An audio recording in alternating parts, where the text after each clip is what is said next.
We are speaking with Democratic presidential candidates as they stump here in the Las Vegas Valley. Joining me here is former HUD Secretary Julian Castro. Thank you so much for joining us. Yeah, good to be with you. First of all, I just want to ask you, there is a Democratic debate this week that you did not qualify for. How do you feel like this will impact your campaign moving forward?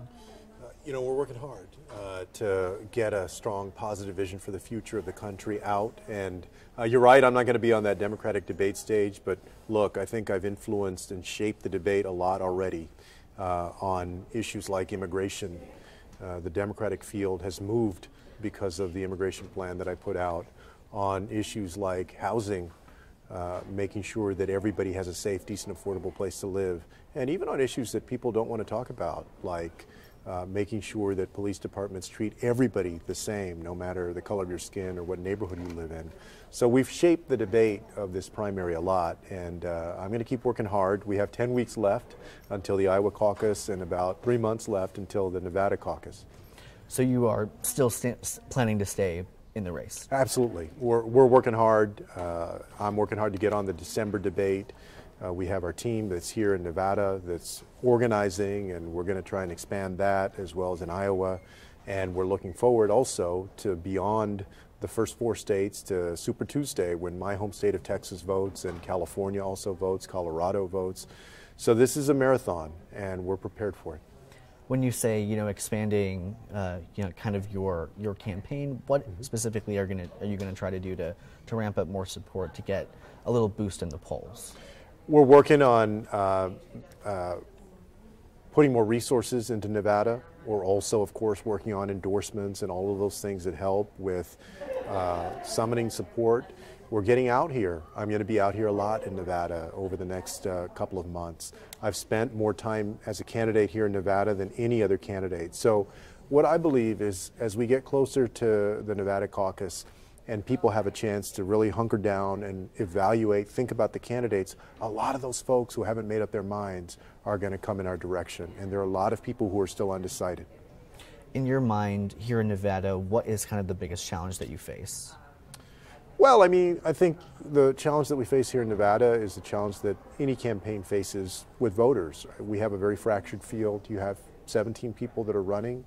Of course, we don't have as much resources as some of the other campaigns, but we have a lot of energy and a lot of enthusiasm among the folks that do support my candidacy. So we're building on that, and little by little I can tell that especially young people are finding the campaign and they're supporting it and they're telling their friends about it. So we have a strong foundation to build on. And I want to get your comment again. You doubled down this week on your comments saying that Iowa and New Hampshire being the first 2 caucus and primary aren't reflective of the nation. Can you elaborate on what you had said? Sure. Look, Iowa has had the chance to go first since 1972. And we've changed a lot as a nation. We've changed a lot as a Democratic Party in those almost 50 years. As Democrats, one of the values that we champion is diversity, making sure also that everybody has a chance to get to the ballot box and that everybody's voice is heard. Well, we can't say that we're championing making sure that there's representation and everybody's voice being heard and then embrace a presidential nominating process that diminishes the voices of people of color, because Iowa and New Hampshire hardly have any people of color. And also, in the case of the Iowa caucus, and they take it very seriously, and I respect completely what they've done in Iowa, and the people have been wonderful, but there's no early voting. People have to show up at 7 o'clock on one night. It makes it hard for working people. It makes it hard for people with disabilities. It makes it hard for a lot of folks, single parents. That's not reflective of who we are as a Democratic Party or what we should embrace. There's a better way to do it, and I hope in the years to come that we will find a better way to do it. If there is a system that comes out in Iowa and New Hampshire are not first, where would Nevada rank in that new order? Look, Nevada is, of course, more reflective of the diversity of the Democratic Party and of the nation, but that's not up to one person to decide how states are going to vote. What needs to happen is there needs to be a well thought out process that is fair, that the DNC undertakes and analyzes who's going to go first, how that's going to happen. Probably also in the years to come, there should be a rotation of states so that different states get to go first. And speaking of diversity, Latino voters are expected to be the largest minority turnout voting bloc in 2020. What are you doing to reach out to that community specifically? I'm not taking any vote for granted. I know that just because I'm Latino doesn't mean that people are going to vote for me. And so we're reaching out to the Latino community with our team here on the ground in Nevada. I'm speaking to the issues that Latinos and so many Americans care about the most, making sure that their child can get a great education so they can reach their dreams, that everybody has good health care in this country, not just health insurance, but good actual health care when they need it, that people have good job opportunities so that they can provide for their family, and that they have good housing opportunities as well. So I'm really focused on those things that all families care about, and Latinos as well. Speaking of coming to Nevada, I believe you are the candidate who has come here the most. I think 11 times, is that correct? Something like that. Yeah, something like that. You know, obviously coming here, trying to get your message out. The latest CBS poll has you toward the bottom of the pack here. What do you need to do in your mind to raise that, even given the fact that you've been here so many times? These races change. We still have about 3 months until the Nevada caucus. You've seen that the race is in flux, and so we're going to keep working hard. And I don't think there's been a single presidential race where everything stays the same throughout the race. So there's a tremendous amount of change that's going to happen in the next 12 weeks.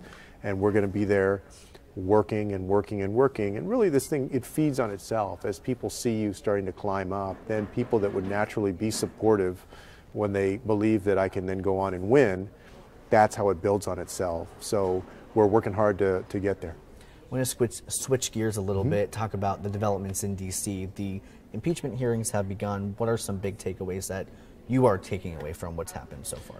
The president violated his oath of office. He's abused his power, and he deserves to be impeached and removed from office, and people can see that with their own eyes and hear it with their own ears now that we're getting public testimony. You should not coddle any politician. This politician is not a baby. He does not deserve to be coddled.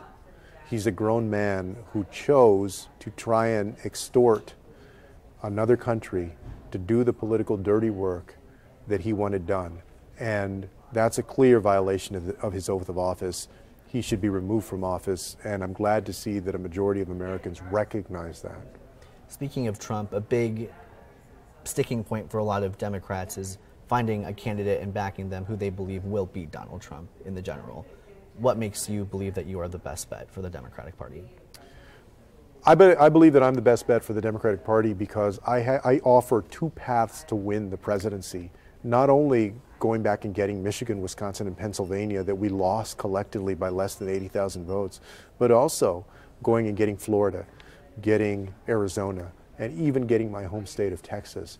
If we're able to do either one of those, we're going to win back the presidency, and I believe that I could do both as the nominee of the party. I also wanted to see if you could elaborate on complaints in fundraising emails that billionaires such as Bloomberg and Steyer can basically buy into the race, whereas some other candidates, who have been working for months find themselves not in a similar position. Do you have any extra comment? My campaign is based on people. The average contribution to our campaign is $20. I don't have the resources that a lot of others have, but what I am very proud of is that I have one of the highest percentages of small dollar contributions. I'm not taking any PAC money, I'm not taking any federal lobbyist money, I'm not taking money from big oil and gas executives, I'm not self-funding to get on the stage. What I am doing is counting on the $5, $10, $20 that people have sent in from all across this country because they believe in an America where everyone counts. That's the vision that I have for the future of the country. And I'm going to keep fighting for everybody to be able to achieve the American dream like I feel blessed to have achieved mine. Great. Secretary Castro, thank you so much for your time. Really appreciate it. Thank you. And we will continue to interview the Democratic candidates as they come to Las Vegas. Reporting in Las Vegas, I'm Orko Manna.